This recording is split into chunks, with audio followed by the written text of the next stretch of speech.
Tapi jangan lupa, kita juga ganti undang-undang.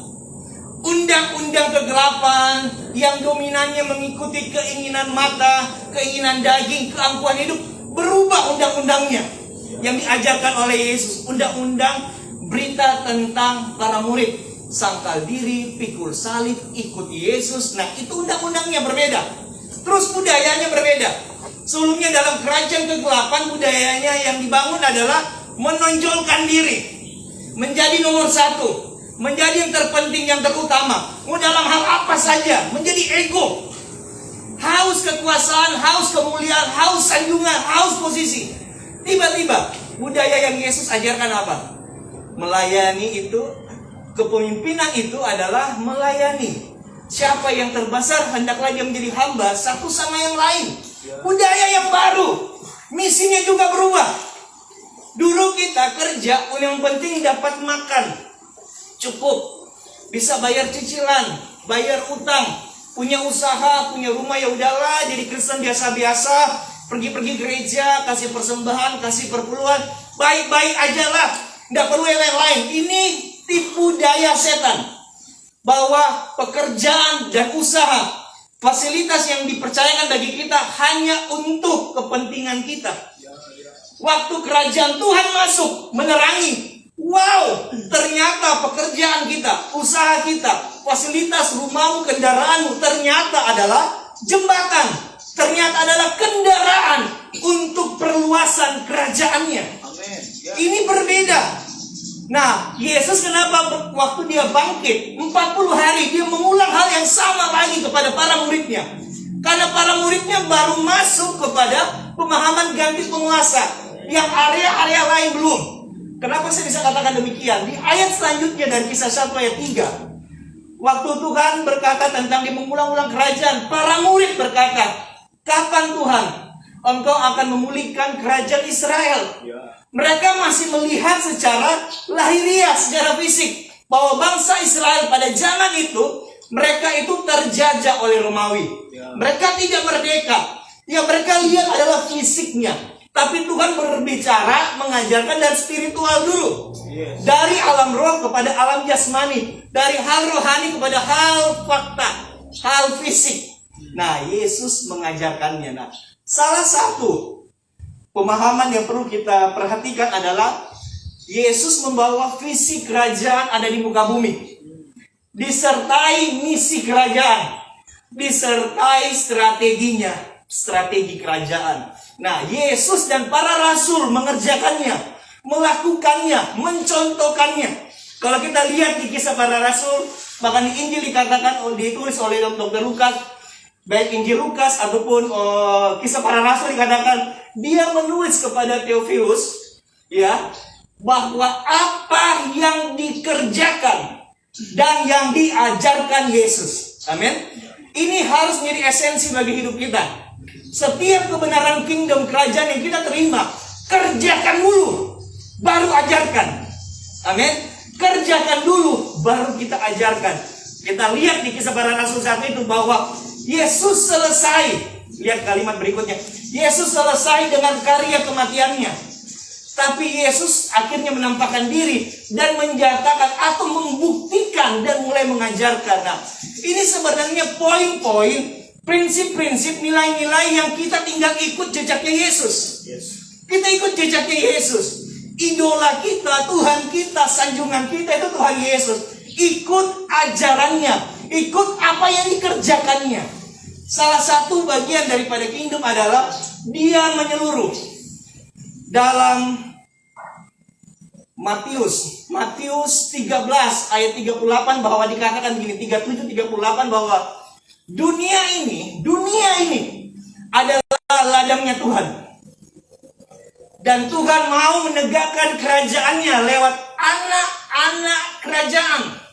Jadi Tuhan sebelumnya membuat kita masuk dalam kerajaannya. Tapi setelah itu dia mau, setelah kita masuk dalam kerajaannya, kita memulai, kita menegakkan, bahkan meluaskan kerajaannya di muka bumi ini. Ladang itu, bumi itu adalah, dunia itu adalah ladangnya Tuhan. Jadi jangan kita cuma terpaku di satu agama. satu kota, satu komunitas. Tidak. Tuhan berkata bahwa ladangnya itu dunia. Dia mau menyatakan visi kerajaannya, dan dia pakai anak-anak kerajaan untuk menyatakan hal itu. Saya berharap kita di tempat ini menangkap hal ini dan mulai melihat dari sudut pandang Tuhan, sudut pandang yang Yesus inginkan, sudut pandang yang dikerjakan oleh para murid, para rasul, yang diteruskan, dilanjutkan bagi kita. Salah satunya mari kita lihat di dalam Matius 9 ayat 35 sampai 38. Ada satu bagian yang esensi yang ingin saya cuma ingatkan supaya kita mengerjakannya bersama-sama lebih lagi. Di dalam Matius 9 ayat 35 sampai 38 dikatakan begini. Demikianlah Yesus berkeliling ke semua kota dan desa. Ia mengajar dalam rumah-rumah ibadat dan memberitakan Injil kerajaan surga serta melenyapkan segala penyakit dan kelemahan. Melihat orang banyak itu, tergeraklah hati Yesus oleh belas kasihan kepada mereka. Karena mereka lelah, mereka terlantar, seperti domba tidak bergembala. Maka katanya kepada para muridnya, tuaian memang banyak, tetapi pekerja sedikit. Ini masalahnya, bukan di tuaian, di pekerjanya. Karena itu, mintalah, ini yang jarang dilakukan, mintalah kepada Tuhan yang empunya tuaian, supaya ia mengirimkan pekerja-pekerja untuk tuaian itu.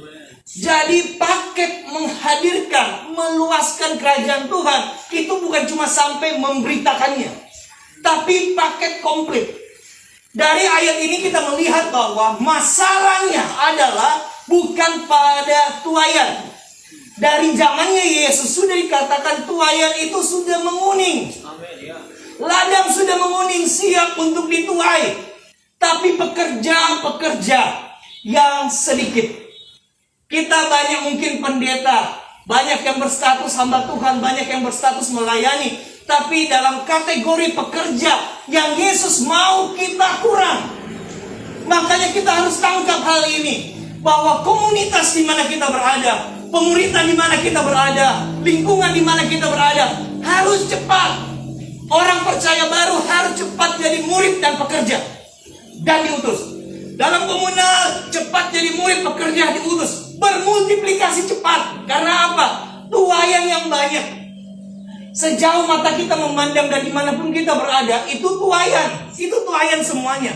Dan itu tanggung jawab diberikan kepada kita. Diberikan. Kurang apa lagi? Ada firman, ada kuasa, ada penyertaan, ada mujizat, ada Roh Kudus yang diam di dalam kehidupan kita. Kurang apa lagi? Begitu kita takut, Roh Kudus kasih keberanian. Begitu kita nggak tahu bicara apa, Alkitab katakan Roh Kudus pada saat itu juga memberikan kata-kata yang harus untuk sampaikan. Kurang apa lagi? Nggak tahu apa-apa. Roh Kudus ajarkan segala sesuatu. Lupa tentang Injil ayatnya di mana? Roh Kudus katakan dia mengingatkan. Kurang apa lagi? Kita nggak punya karisma, nggak punya talenta, nggak punya kemampuan. Roh Kudus beri karunia Roh Kudus. Tujuannya apa semuanya? Kita mengerjakan amanat agungnya Yesus. Itu tujuannya, nggak bisa bermain-main. Dari ayat ini yang perlu kita perhatikan, ayat 38 kita start dari situ. Bahwa mintalah kepada Tuhan yang empunya minta. Kita harus belajar meminta. Meminta itu berdoa, dalam bahasa aslinya itu dia berdoa, memohon, dan ada kata bertanya. Waktu kita berdoa meminta kepada Tuhan yang empunya tuaian, kita minta sama Tuhan, kita bermohon kepada Tuhan, kita bertanya kepada Tuhan yang punya tuaian dan yang punya pekerja. Kita harus terkonek dengan itu dulu. Bukan kekuatan kita, talenta kita, pengalaman kita, kesanggupan kita, bukan. Semua tergantung dari Tuhan dulu. Kalau tidak, kita mengandalkan koneksi kita, mengandalkan teologi kita, mengandalkan pengetahuan kita, mengandalkan komunitas kita, mengandalkan sumber daya yang lain. Padahal seharusnya kita start sama yang empunya tuaian, sama yang empunya pekerja. Kita mulai dari situ. Nah, secara singkat saya ingin share sesuatu. Bahwa mulailah yang pertama, berdoa dan memiliki hati Yesus yang penuh belas kasihan. Jangan keluar, maaf sedikit karismatik dan Pantekosta, jangan keluar dari kamar doamu sebelum hati Yesus yang penuh belas kasihan menguasai. Jadi kalau berdoamu masih rutin, doamu cuma yang penting yang harus berdoa, kalau tidak berdoa rasa bersalah atau ada yang kurang, itu udah beres. Yesus mengajarkan minta kepada Tuhan yang punya tuayan. Dikatakan di ayat yang ke-36 bahwa hati Tuhan yang penuh belas kasihan itu seperti apa? Dia melihat orang banyak, nggak peduli apakah mereka Muslim, Hindu, Buddha, ateis. Yesus tidak mengkategorikan agama, tidak mengkategorikan kesulitan. Enggak. Dia melihat semua orang banyak itu dengan hatinya. Mereka apa? Terlantar, apalagi lelah, tidak bergembala. Wow, bukankah komunitas kerajaan harus membawa dinamika ini? Mereka yang terlantar, mereka yang terbiarkan, bukankah tanggung jawab kita di dalam Tuhan Yesus? Mereka yang sudah lelah, capek dengan kekuatan mereka, capek dengan kekuatan agama, capek dengan bermain kebaktian-kebaktian. Mereka lelah dengan kemunafikan topeng yang mereka pakai. Mereka lelah. Bukankah kita harus menolong mereka supaya bangkit dan menjadi kuat? Mereka yang tidak bergembala, mereka tidak ada di dalam keluarga rohani, mereka yang tidak ada dalam komunitas rohani, mereka yang kuat-kuat sendiri, lemah-lemah sendiri, jalan-jalan sendiri, jatuh-jatuh sendiri, gak ada yang angkat mereka. Mereka tidak ada orang tua rohani, tidak ada kakak beradik, tidak ada kakak beradik apa yang rohani. Kita harus jadi jawaban. Mereka tidak bergembala. Berdoalah sampai hati Yesus yang penuh belas kasihan membuat kita melihat orang banyak. Itu mereka lelah, mereka terlantar dan tidak bergembala. Siapa gembala agung kita? Tuhan Yesus. Lihat mereka butuh digembalakan Yesus yang pertama. Yang kedua, waktu Petrus dipulihkan kembali, apakah engkau mengasihi aku 3 kali, kata Tuhan Yesus. Tuhan Yesus berkata apa? Gembalakanlah domba-dombaku. Jadi ini, waktu kita berdoa, hati Yesus penuh dengan belas kasih menguasai kita. Kita mulai melihat orang banyak. Kita mulai melihat orang-orang di kontak kita, di Facebook kita, di Instagram kita, orang-orang yang terhubung dengan kita dengan sosial media ataupun sehari-hari. Kita mulai melihat mereka lelah dengan kehidupan mereka. Mereka terlantar. Mereka butuh digembalakan oleh Yesus dan komunitas. Petrus mendapatkan tanggung jawab, gembalakanlah domba-dombaku. Nah, ini hal yang pertama. Berdoa sampai hati Yesus yang penuh belas kasihan memenuhi engkau. Selama kita melihat orang untuk kepentingan kita, untuk kita manfaatkan, kita boleh manfaatkan apa dia? Kita boleh memperdayakan apa dia, bukan memberdayakan. Apa yang bisa kita ambil, keuntungan apa yang kita bisa raih. Selama kita melihat dengan kepentingan mengambil, bukan untuk membawa Yesus kepada mereka, kita salah. Kita nggak berdoa pada pribadi yang tepat. Maaf, meskipun kau berdoa dalam nama Yesus, engkau tidak berjumpa dengan Yesus. Kalau engkau berdoa sama Yesus, maka seharusnya hati kita seperti Yesus, melihat orang banyak. Sekali lagi, orang banyak itu mereka itu lelah, terlantar dan tidak bergembala. Hal yang kedua, berdoa dan pergi. Yesus dan para rasul dan para muridnya selalu, kalau kita baca dari Injil sampai kisah para rasul, setelah berdoa pergi. Bukan cuma berdoa, habis berdoa, berdoa, habis berdoa, berdoa, habis berdoa, berdoa. Enggak, habis berdoa pergi. Yesus memberi contoh. Kita lihat bahwa Matius 9 dilanjutkan dengan Matius 10. Akhirnya para murid melihat Yesus, dilanjutkan murid yang mengerjakannya. Nah, Yesus memperlihatkan bahwa habis doa, Yesus pergi keliling ke kota-kota dan ke desa-desa. Amin. Berdoalah sampai ada satu misionaris berkata bahwa bukalah Alkitab dan bukalah peta. Ya kan, kita buka map atau buka apa saja. Mungkin itu bahasa dulunya. Tapi intinya begini. Waktu kau berjumpa dengan Yesus, buka Alkitab, mengetahui isi hati Tuhan, maka engkau juga buka peta. Lihat, kemana kau harus pergi? Siapa yang harus kau jumpai? Kelompok orang apa? Tempat apa? Komunitas apa? Persiapkan, sengajakan. Berdoa dan sengajakan untuk pergi berkeliling. Kota demi kota, desa demi desa, secara online, secara onsite. Keliling, jangan pakai IG mau yang lain-lain. Jangan pakai Facebook cuma yang buat lain-lain. Pakai untuk berkeliling, berkeliling, berkeliling.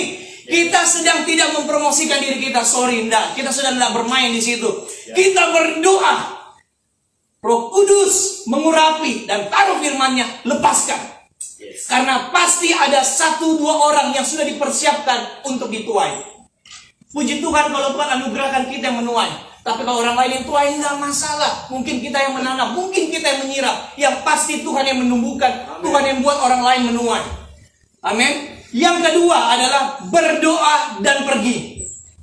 Yang ketiga, kenapa kita beratkan berdoa? Karena memang tujuan berdoa ini. Yang ketiga, berdoa dan mulai mengajar dalam komunitas.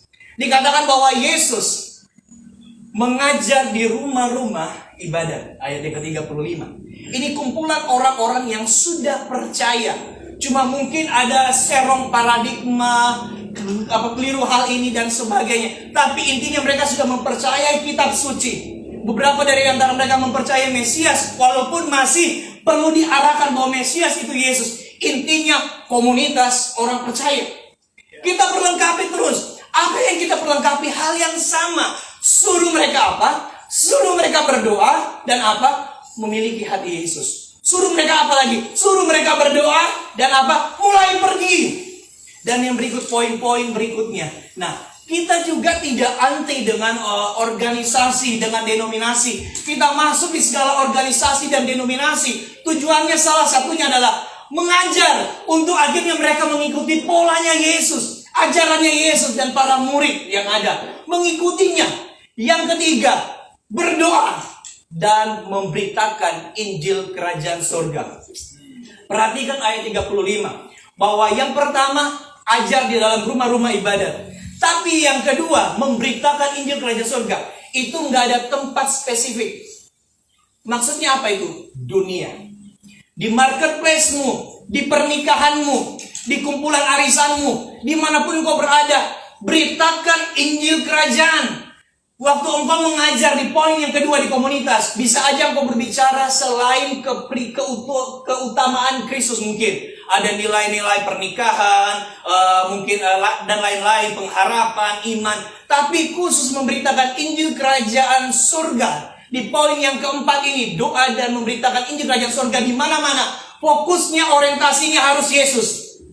Yesus yang datang, Yesus yang mati, Yesus yang bangkit, Yesus yang naik ke surga, Yesus yang memberikan Roh Kudus. Itu diberitakan di mana-mana. Karena kepercayaan kepada Injil yang menyelamatkan.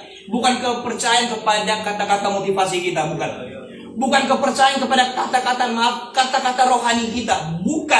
Bukan kata-kata baiknya kita, kata-kata sosialnya kita. Itu Pak, dia arahnya ke Kristus kok. Tidak ada arah-arahnya. Tidak ada pakai tersirat. Harus jelas. Yesus yang mati, Yesus yang bangkit, Yesus yang terangkat, Yesus yang akan datang kedua kali. Harus jelas. Mereka harus percaya itu, baru diselamatkan. Kata Roma 10 ayat 9 dan 10. Bukan kepercayaan kepada yang lain-lain, kepada itu dulu, baru diselamatkan. Nah, dikatakan bahwa doa dan memberitakan Injil Kerajaan Surga itu di mana saja. Di mana saja. Di mana saja. Mulailah bangun hubungan dengan siapa saja. Setelah itu lihat, waktu engkau bangun hubungan dan komunikasi, ada orang-orang yang mulai terbuka dengan sedikit percakapan rohani. Mulai masuk dengan ceritaku, mulai masuk dengan kesaksian. Dia menerima, jangan-jangan dia orang damainya, orang yang akan terbuka. Kalau dia terbuka, lanjut kepada Anda dalam memberitakan Injil itu. Sampaikan. Tapi untuk pertama bangun hubungan sama banyak orang. Ngobrol-ngobrol hal sehari-hari. Mulai masuk hal-hal rohani. Tapi masih prinsipnya. Mereka terbuka, masuk di cerita kita ke kesaksian. Bagaimana kita berjumpa Yesus, diubahkan oleh Yesus. Dia terbuka, beritakan Injil. Dia terbuka, tuntun dia percaya. Amen. Langsung segera baptis dia. Masukin dalam komunitas. Lakukan hal ini berulang-ulang. Pola yang sama. Praktis sekali. Yesus, para rasul dan para murid mengerjakannya di Injil dan kisah para rasul. Kita sudah ada pola. Cuma kurang berani aja. Kurang berani apa? Mereka aja dalam keadaan yang terbatas. Kita sekarang wow, luar biasa. Roh Kudus, kuasanya, hadiratnya, penyertaannya melimpah bagi kehidupan kita. Jadi mulai berdoa, beritakan Injil di mana saja, kepada siapa saja. Injil kerajaan surga yang berfokus kepada penebusan dan ketuhanannya Yesus Kristus. Fokus ke situ, fokus ke situ, fokus ke situ. Nah, hal yang berikutnya, berdoa dan lakukan pelayanan kuasa. Jangan takut ketemu orang sakit, orang kusta, lubang di tangan, lubang di kaki, lubang banyak lubang, ginjal, dokter setolak, ya kan? Jangan takut, karena mungkin itu adalah momentum atau kairos, waktunya Tuhan untuk akhirnya dia mengalami Tuhan. Pertama dimulai dengan pelayanan kuasa. Alkitab berkata bahwa lenyapkanlah apa? Segala salah satu atau semua. Berarti waktu kita lihat orang yang punya penyakit, kita melihatnya dengan kacamata belas kasihan, kesempatan. Mengenai sembuh, urusan Tuhan. Tuhan bukan Tuhan, loh.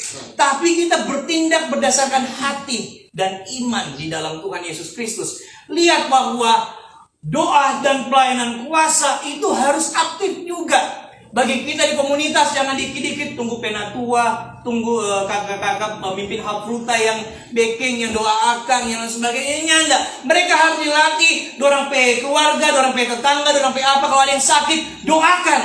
Imani. Lenyapkan segala kelemahan, termasuk usir setan. Jangan takut. Karena doa dan pelayanan kuasa adalah bagian daripada menghadirkan dan memperluas kerajaan Tuhan dimanapun berada. Ini penting untuk kita bersama-sama secara aktif mengerjakannya, melakukannya. Mulai kita berdoa dan apa? Punya hati belas kasihan Yesus. Melihat orang banyak bahwa mereka lelah, mereka terlantar, dan mereka tidak bergembala. Mulai kita berdoa dan kita pergi keliling kota ke kota, desa ke desa. Secara onsite kita sekarang bisa ke negara demi negara, benua demi benua, lewat Zoom, lewat Facebook, lewat live streaming. Lakukan, kerjakan hal itu. Kita mulai berdoa dan mulai mengajar di rumah-rumah ibadat. Komunitas, start dari situ. Kita banyakkan start dari situ, nggak apa-apa. Kita mulai start dari situ, start dari rumah-rumah ibadatnya kita. Saya nggak berbicara ini rumah denominasi, tapi kepada rumah di mana kita berada secara komunal. Mulai start dari situ, mulai berdoa sampai hati Yesus memenuhi kita. Kita meninggalkan segala ego kita dalam komunitas. Kita mulai berdoa sampai ada arahan. Mungkin wow kak, kita dapat mungkin penglihatan, impresi, suara atau kesan, mungkin suku lolak atau dan sebagainya. Mulai kita adopsi di dalam doa. Kita mulai adopsi dalam doa. Kita mulai berdoa.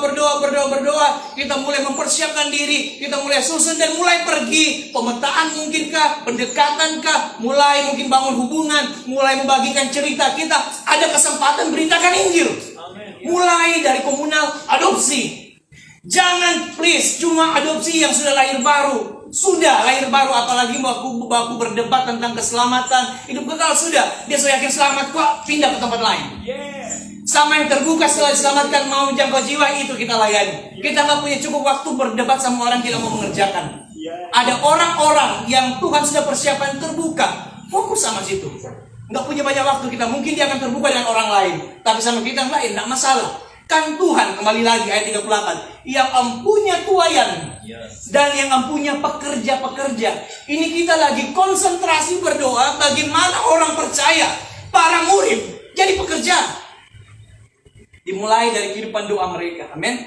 Doa dan hati Yesus, doa dan pergi, doa dan mengajar dalam komunitas, doa dan memberitakan Injil kerajaan sorga dimanapun kita berada, doa dan yang keempat, doa dan pelayanan kuasa kita kerjakan di mana-mana. Hal yang terakhir 5, doa dan multiplikasi pekerjaan dan tuayan. Karena para tuayan ini harus segera dijadikan Ada pekerja. order baru Shopee Food. Tuayan jangan lama-lama di ondo-ondo. Oh kasihan, kiapa masih jatuh ulang ke situ. Kiapa kuat iyo, percaya kok bertahap itu. Tidak ada bertahap-bertahap, lombok-lombok begitu. Keputusan menjadi pengikut Yesus, menjadi murid Yesus itu radikal dari awal. Baca Injil, ikut Yesus. Mereka harus sangkal diri, pikul salib, ikut Yesus. Ikut Yesus, mengasihi Yesus, harus mengasihi lebih dari dirinya, kata Tuhan Yesus. Harus mengasihi lebih dari keluarganya, harus mengasihi lebih dari harta miliknya. Itu berita harus dari awal. Kalau enggak jadi lombok, kiapakan kita berdoa enggak alami mujizat, kiapakan kita berdoa tapi mengalami kesusahan, kiapa kita berdoa belum baik-baik, kiapa kita berdoa ini pekerjaan belum terbuka, kiapa kita berdoa masih mengalami kesulitan, karena salah berita dari awal. Salah berita dari awal. Mereka harus radikal dari awal. Radikal dari awal, baca Injil komunal, multiplikasikan komunal itu menjadi komunal pekerja. Kita harus terlibat aktif dalam hal ini. Amen. Gak boleh main-main. Gak boleh main-main karena Tuhan serius mengerjakan karyanya di atas kayu salib. Roh Kudus serius waktu dia datang. Dia serius waktu mengurapi. Dia serius untuk memberikan anugerah. Dia serius. Semua sumber daya yang kita butuhkan ada di dalam Tuhan. Bahkan sebelum dia berkata, Matius 28 ayat 19 sampai 20, pergi jadikan segala bangsa murid Tuhan, iya kan, ajar dan baptis. Ayat 18-nya sudah dikatakan, segala kuasa di surga dan di bumi ada dalamku. Maksudnya apa? Sekarang kerajaan Allah yang coba direbut oleh setan waktu manusia jatuh dalam dosa sudah ada di Yesus. Dan Yesuslah, berfokus kepada Yesus dan apa yang Yesus kerjakan dan ajarkan yang membuat kehadiran kerajaan surga. Amen. Biarkan Kristus menyatakan kerajaannya lewat kehidupan kita dan memperluas kerajaannya lewat kehidupannya kita. Mulailah, jangan main-main. Mulai dari kehidupan doamu. Mulai berdoa sampai hati Yesus yang penuh belas kasihan terhadap orang-orang memenuhi engkau baru keluar dari kamarmu. Mulai berdoa sampai engkau bersama-sama mungkin komunalmu dapat yes. Kita akan adopsi orang ini, adopsi tempat ini, adopsi suku ini, adopsi ini. Kita bukan cuma adopsi dan berdoa. Mulai planning, doanya kita, waktunya kita, dananya kita, orangnya kita. Mulai ke arah sana. Please, jangan yang sudah terjangkau. Biarkan mereka kalau kasih berapa persen saja mereka diperlengkapi untuk mereka out lagi. Tapi fokus, begitu banyak yang ada di Sulut ini belum terjangkau. Mereka yang tidak bergereja, mereka yang tidak berkebaktian, orang fokus. Memang tidak ada mungkin uangnya di dalam sana, tapi percaya kerajaan surga yang akan mensupport kita. Amin. Kerajaan surga yang akan mensupport, yang akan menyediakan segala sesuatu. Bawa mereka. Kita lihat perumpamaan Tuhan Yesus waktu memanggil undangan makan. Bahwa dia memanggil, dia memberikan undangan kepada utusannya. Tidak ada satupun yang mau datang dengan alasan, ya inilah alasan, itulah alasan, banyak alasannya. Nah demikian pesan ini saya lepaskan juga dan dilepaskan di seluruh dunia. Banyak juga yang punya alasan. Inilah karena mereka masih ada visi pribadi, masih ada misi pribadi. Hati mereka masih dipenuhi hal lain selain hatinya Tuhan Yesus. Sampai akhirnya Tuhan Yesus bilang, sudah, mereka semua banyak alasan, pergilah di jalan-jalan dan panggillah orang-orang itu masuk dalam perjamuan kasihnya dia. Akhirnya apa? Orang-orang bodoh, orang-orang nakal, orang-orang jahat, orang-orang tidak berpendidikan, orang-orang anak dari pelacur, anak-anak yang tidak jelas bapaknya, tidak jelas mamanya, anak-anak yang terbuang, yang akhirnya merespon anugerah ini dan mereka masuk dalam kerajaan.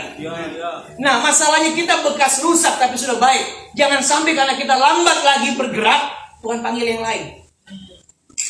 Keselamatan kita nggak hilang, tapi tugas misi Tuhan nggak mau berlama-lama.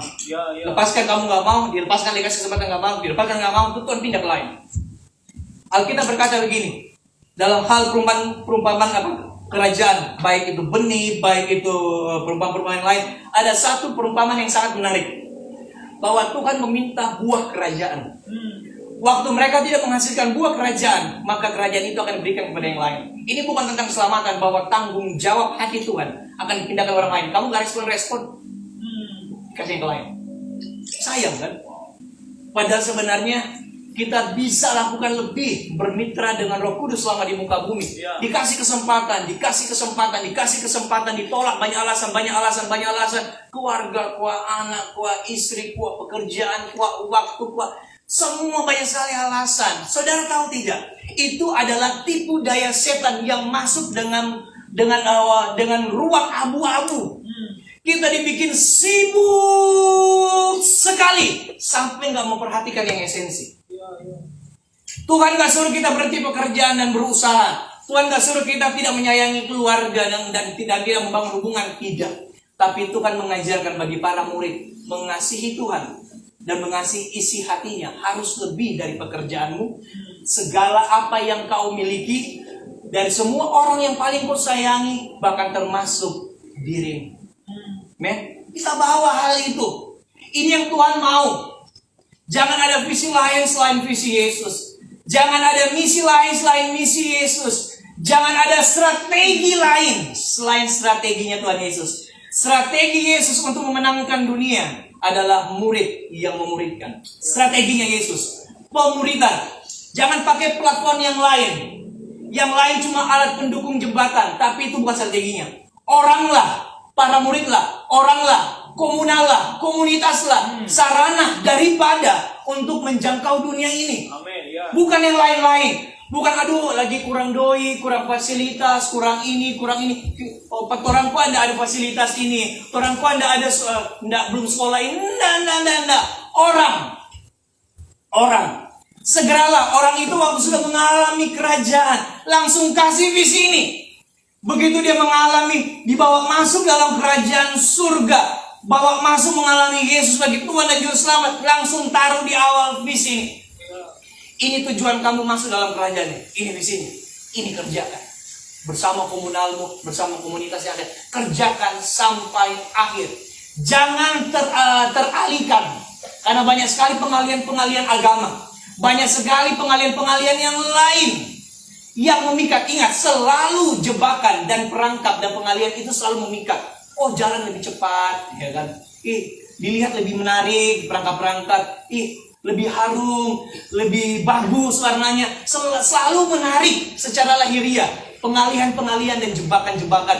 Pekerjaan lebih bagus, uang lebih bagus, tapi dikasih pisah sama istrinya. Dia harus 3 bulan, per 3 bulan balik. Ada yang kayak gitu. Ada yang per 2 tahun balik, cuma demi uang. Kenapa? Tuhan gak bisa kasih kamu uang di kota yang sama. Tuhan gak bisa kasih uang kah?